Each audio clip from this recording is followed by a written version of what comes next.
Okay, y'all. You can tell by the title what my video is about. It's the mid-year freakout tag. But first, we got a couple things to talk about. The first thing is I'm finally a Mimi. My daughter had her baby on June 11th. They called her Rosalie Grace. We call her Rosie, or in my case, Squishy, because she has the chubbiest little cheeks and they're squishy and kissable. So I'm gonna have to stop myself, because if I don't, I'm just gonna ramble the whole video about my baby. So, but it's, y'all, it's the best feeling in the world. It really is. It's something special when you have your kids, but it's just something about grandkids. It's just, Okay, and the second thing I was going to show you is my shirt.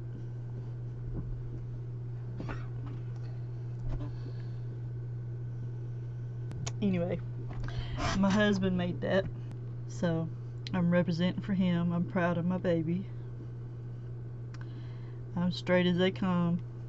Don't get me wrong. I'm not, I'm representing for him because I'm proud of him. But anyway, okay, so the mid-year freakout tag is just where you answer questions. This is the first tag that I've ever done, and nobody tagged me. I tagged myself because I can. No, I'm kidding. But question number 1 is favorite book that you read this year. Scythe by Neal Shusterman. Scythe is basically about Grim Reapers. They're called scythes, and it's in a utopian world because there's no death or anything like that anymore. It's up to the scythes to keep the population under control. But it's one of those books that I went into thinking that I wouldn't really like, but it's like one of my new favorites. I'm reading part 2 now, which I'll talk about in my wrap up. Question 2 is best sequel read this year. I tried not to pick the same books or the same series if I could help it, so I picked Circa de Freak number 2, The Vampire's Assistant by Darren Shan. I've been listening to the Circa, but it's actually Cirque de Freak series on audiobook while I clean, cook, whatever, and it's so funny, yo. I have to stop and just laugh sometimes and just stop what I'm doing and just catch my breath. It's so funny. I'm probably on 5 now. I don't know, but anyway, it's such a good series. Question 3, what is your most anticipated read for the second half of 2020? Simon Snow number 3. It's called Any Way the Wind Blows by Rainbow Rowell, and Rainbow Rowell is one of my new favorite authors. The first 2 were really, really good. I'm not going to get into details, but you've probably heard of it by now. Number 4 is what is your biggest book disappointment? My biggest disappointment was Illuminae by Amy Kaufman. I really wanted to like Illuminae. Usually when I don't like a book, I'll try to read like half of it just to make sure it's not just starting out slow, especially when it's a series, part of a series like Illuminae. I read the whole book. It's long and it's computer. Well, it's not all computer, but I don't do well with computers in space, I guess you could say. I never wanted a book to end so much before in my life. And I hate to say that because a lot of people liked it, but it's just not for me. Number 5, what book was the biggest surprise? War of the Worlds by H.G. Wells. It's a classic. Loved the movie. Thought I would love the book because I love the movie so much, and they're nothing alike. Well, I mean, some things are alike, but the book is based in 1890s, I think. And the movie that I like is the one with Tom Cruise and Dakota Fanning, so it's more modern. Number 6, favorite new or new to you author. Rainbow Rowell and Neal Shusterman.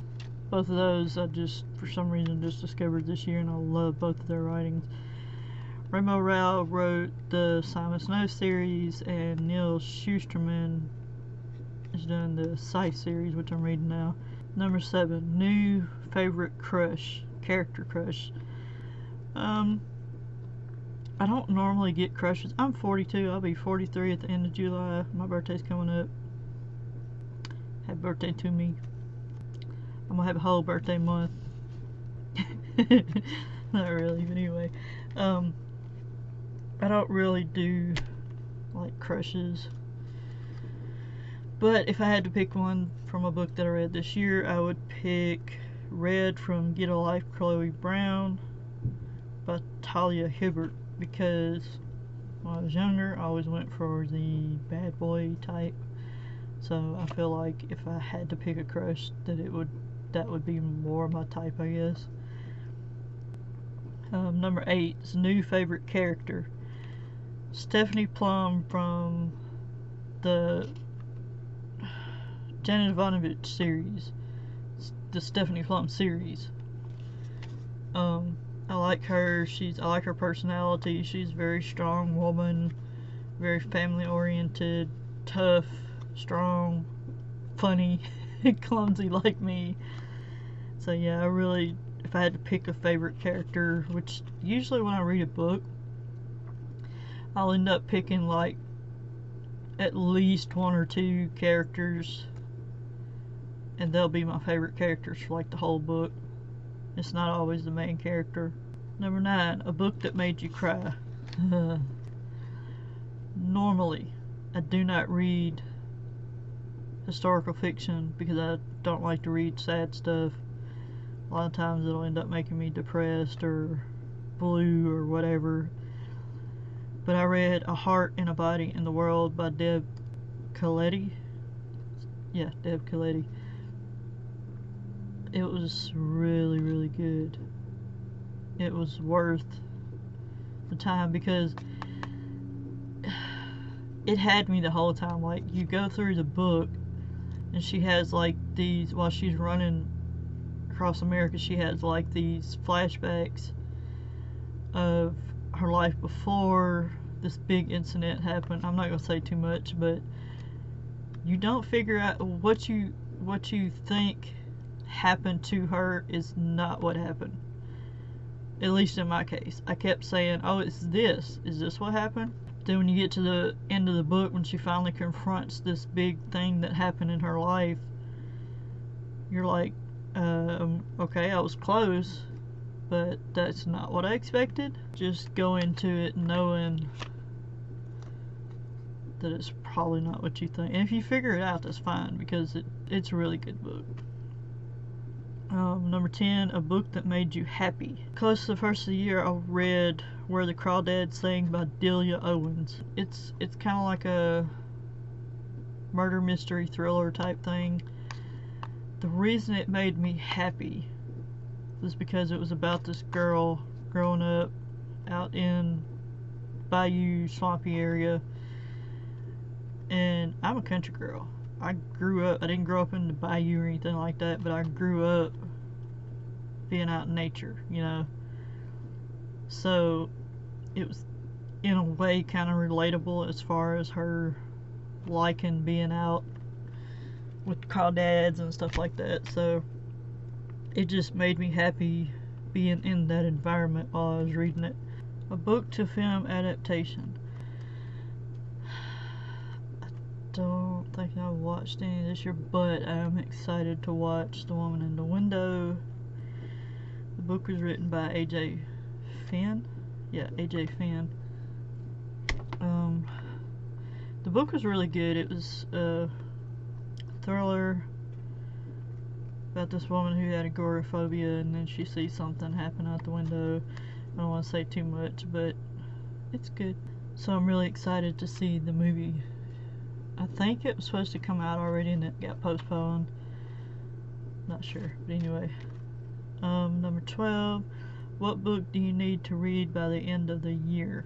I read the first book in the Razorland series by Anne Aguirre, and then the library's closed down, so I have 2, 3, and 4, which is Outpost, Horde, and Vanguard.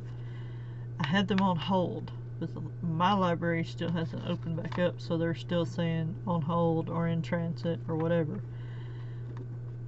So, I'm really looking forward to reading them, if I can ever get my hands on them.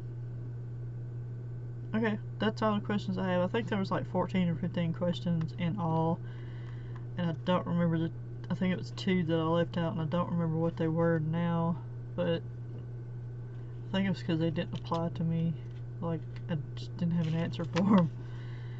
So, but if you want to do this, tag yourself like I did, why not? And just have fun with it. It's my first tag. I'm looking forward to doing more in the future.